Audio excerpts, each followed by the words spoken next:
Mission غوث الورا کو سمجھو۔ Mission غوث الورا کیا ہے؟ مشن غوث الورا یہ ہے، آپ جانتے ہیں مذہب اسلام کا پرچم بیت المقدس پہ جس نے لہرایا تھا وہ کوئی اور نہیں، صلاح الدین ایوبی کے نام سے دنیا جانتی ہے۔ اور آپ جانتے ہیں وہ کون شخصیت ہے؟ وہ کوئی اور نہیں ہے، وہ غوث الاعظم دستگیر رحمت اللہ تعالی علیہ کے مرید کا نام ہے۔ آپ تاریخ اٹھا کر کے دیکھیں، صلاح الدین ایوبی غوث پاک کے مرید کا نام ہے، اور صلاح الدین ایوبی اس ذات کا نام ہے جب ایران کی سرزمین پر نام لے دیا جاتا تھا تو لوگوں کی روح کانپ جاتی تھی۔ صلاح الدین ایوبی اس ذات کا نام ہے۔ جب صلاح الدین ایوبی پیدا ہوئے تھے تو آپ کے والد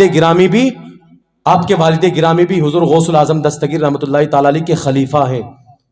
سلطان صلاح الدین ایوبی کے والد، جب سلطان صلاح الدین ایوبی پیدا ہوئے تو آپ کے والد غوث الاعظم دستگیر کی بارگاہ میں لے کر کے گئے۔ میرے حضور غوث الاعظم دستگیر نے سلطان صلاح الدین ایوبی کی گردن پہ ہاتھ رکھا تھا، اپنے دست مبارک رکھا تھا اور ارشاد فرمایا تھا یہ کوئی عام شخصیت نہیں ہے بلکہ یہ بچہ بہت بڑا کام انجام دے گا۔ کسی نے پوچھا تھا سلطان صلاح الدین تم کسی جنگ میں ہارے کیوں نہیں، تمہیں کسی تلوار نے چھوا کیوں نہیں؟ سلطان صلاح الدین ایوبی نے کہا تھا اے نوجوانوں، اے لوگوں، بتاؤ اس کی گردن کو تلوار چھو کیسے سکتی ہے جس کی گردن پہ غوث الاعظم دستگیر کا دست مبارک ہو، جس کی گردن پہ غوث الاعظم دستگیر کا دست مبارک ہو، اس گردن کو تلوار چھو کیسے سکتی ہے؟ اور سلطان صلاح الدین ایوبی غوث پاک کی ایک ٹیم کا ایک ممبر ہے۔ سلطان صلاح الدین ایوبی بیت المقدس پہ جھنڈا جس نے لہرایا، پتہ ہے آپ کو؟ جب سلطان صلاح الدین ایوبی کے کان میں ایک لکڑی والے کے ممبر کی ایک آواز گونجی، ایک لکڑی والے نے ایک ممبر کو بنایا تھا اور کہا تھا جب صلیبیوں نے بیت المقدس پہ قبضہ کیا تھا تو صلیبیوں نے جب بیت المقدس پہ قبضہ کیا ایک لکڑی والے نے ایک ممبر بنایا، لوگ آتے تھے اس ممبر کو دیکھتے تھے، اس کی خوبصورتی کو دیکھ کر کے دام لگاتے تھے، کہتے تھے ممبر بیچتے ہو؟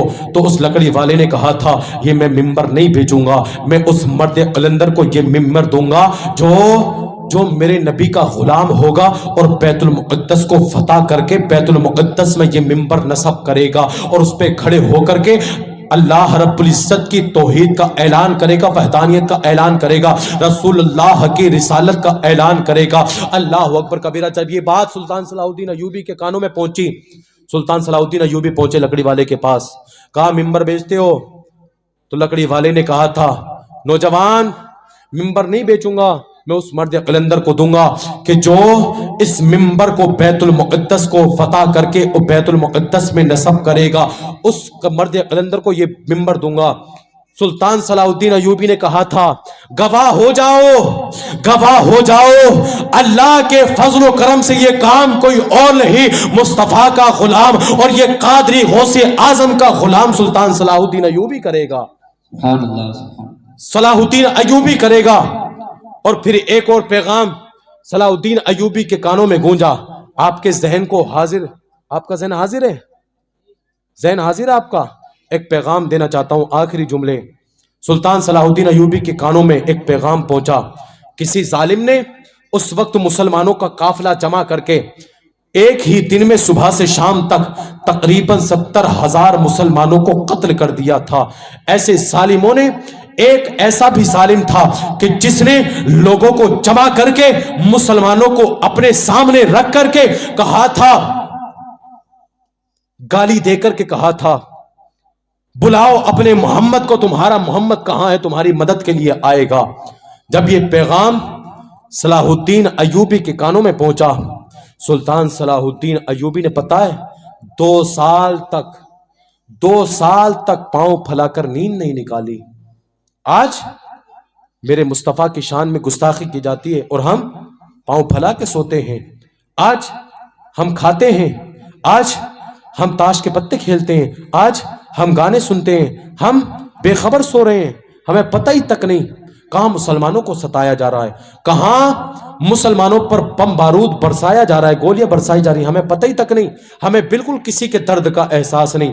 سلطان صلاح الدین ایوبی سے رات میں لوگ کہتے تھے لیٹ جائیں آرام کر لیں، سلطان صلاح الدین ایوبی نے کہا تھا اس وقت تک مجھے چین نہیں آئے گا، اس وقت تک مجھے قرار نہیں آئے گا، اس وقت تک مجھے سکون نہیں ملے گا جس وقت میں اپنے نبی کے دشمن کو، اپنے نبی کے غدار کو، اس کے سر کو قلم نہیں کر دوں گا، اس کے سر کو نہیں اڑا دوں گا، اس وقت صلاح الدین ایوبی کے دل کو چین نہیں آئے گا۔ اللہ اکبر کبیرہ۔ صلاح الدین ایوبی نے ایک ٹیم کو تیار کیا، ایک ٹیم بنائی، ایک لشکر تیار کیا۔ پتہ ہے آپ جانتے ہیں اس لشکر میں کون تھا؟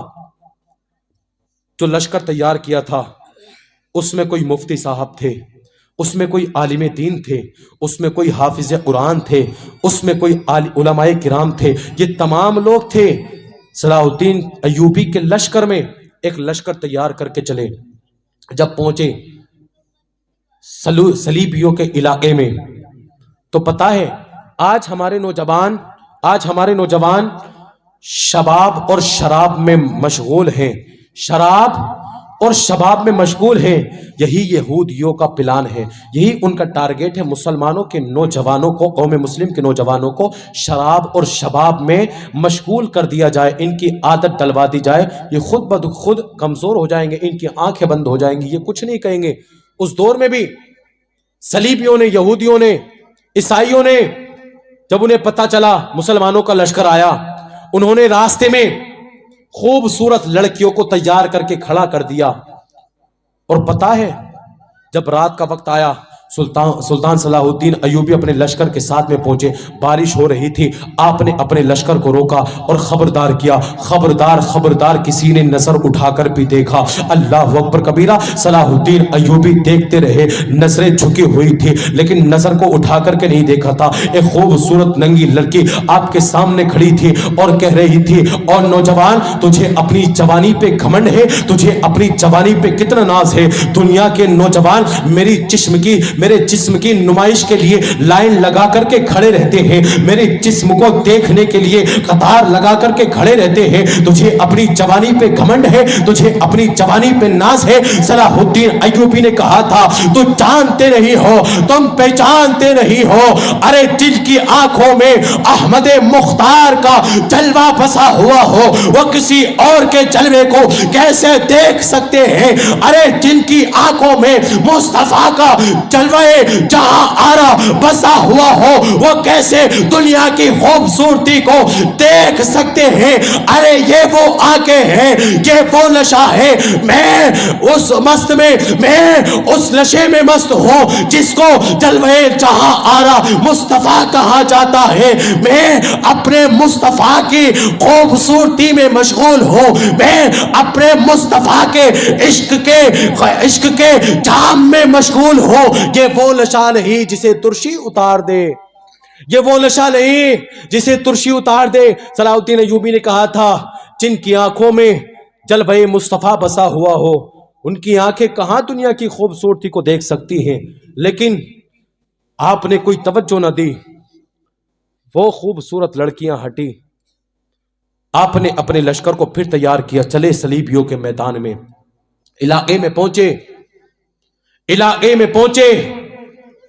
صلیبیوں کے میدان میں پہنچے، آپ نے پورے لشکر کو کہا چاروں طرف سے گھیر لیا جائے، سارے صلیبیوں کو چاروں طرف سے گھیر لیا گیا، یہودیوں کو گھیر لیا گیا، ایک میدان میں جمع کیا گیا، اور سلطان صلاح الدین ایوبی کے جملے دیکھو۔ سلطان صلاح الدین ایوبی نے کہا تھا، سب کی روح تھر تھرا رہی تھی، انہیں پتا تھا مسلمان آج جوش میں ہیں، قتل کر دیے جائیں گے۔ آپ کو پتا ہے یہودیوں کی عورتوں نے اپنی چوٹیوں کو کٹوا دیا تھا، اپنے بالوں کو کٹوا دیا تھا، کس وجہ سے؟